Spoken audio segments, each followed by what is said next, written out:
પૂછ્યો કે પીરજી, આપણા ધર્મના પ્રમાણે બંધારણ હર હંમેશા તે મૃત્યુ લોકમાં આવો હાલતો આવે છે? પીરજી, આને દેવતાઓમાં પણ મહારાજ આવી રીતે હાલે છે, તેના બંધારણ નથી. પીરજી, આપ મને કહો કે આપે કૃષ્ણ અવતારમાં 16,000 અને 1600 પટરાણીની સેવા લીધી. એ તો પીરજી આપની મને હવે ખબર પડી કે આપ નિરંતર સદા સર્વદા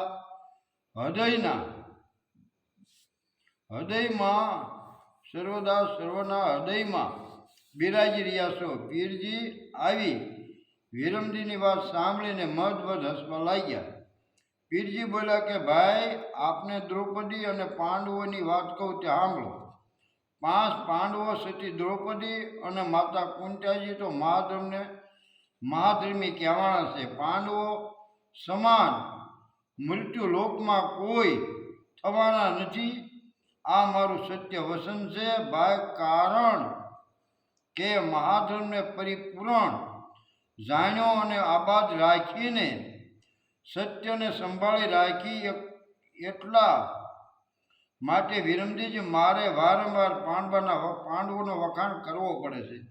કોઈ પાંડવોની સરખામણીમાં આવી શકે એમ નથી. એવા સત્યવાદી મારા ભક્તો છે કે એક શરીરમાં 5 ભાઈઓ એક જ રૂપે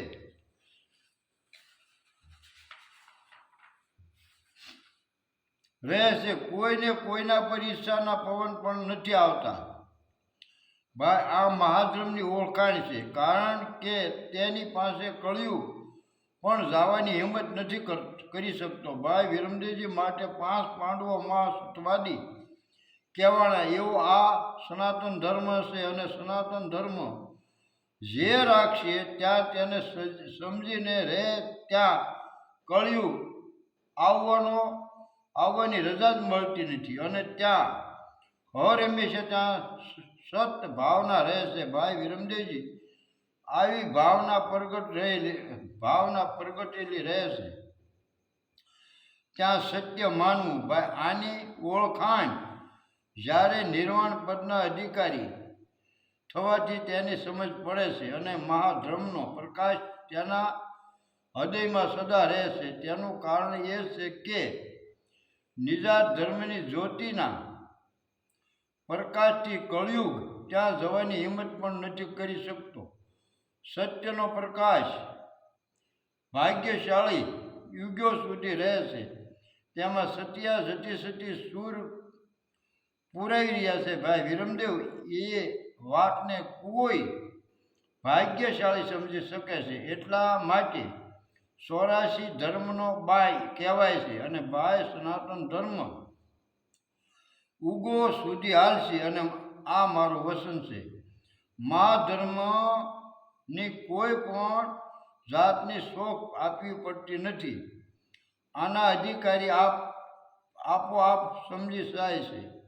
તેની નિશાનીથી જતી ઓળખાય છે. ભાઈ, મહાધર્મમાં બહુ જ વિવેક છે. તેમાં સ્થિરતા સમાયેલી છે. તેમાં જે નર નારી ભર્યા તે તો પોતાના સદગુરુના વચનો પાળીને રહેશે. ભલે મોટા મયપતિ હોય, પણ તેના આંગણીથી અતિથિ ભૂખ્યો ન જાય. અતિથિનું સન્માન જતી પોતાના હૃદયથી ભાવનાથી કોઈ પણ જાતના ફળની આશા વિના સેવા કરે છે. સતી માને ભલે હોય રાજભવ, છતાં તેની ઝૂંપડીથી સંતો ભક્તો સન્માને છે. ભાઈ વિરમદેવજી, મહાધર્મની આ એ વિતો મોસાય છે કે જતી જ્યારે હૃદયની ભાવનાથી અરસપરસ ભેટે ત્યારે એકબીજાને ઓળખી લે છે. આ મહાધર્મના થંભો હાલમાં હરીખમ ઊભા છે. તેને કોઈ પાડી શકતું નથી.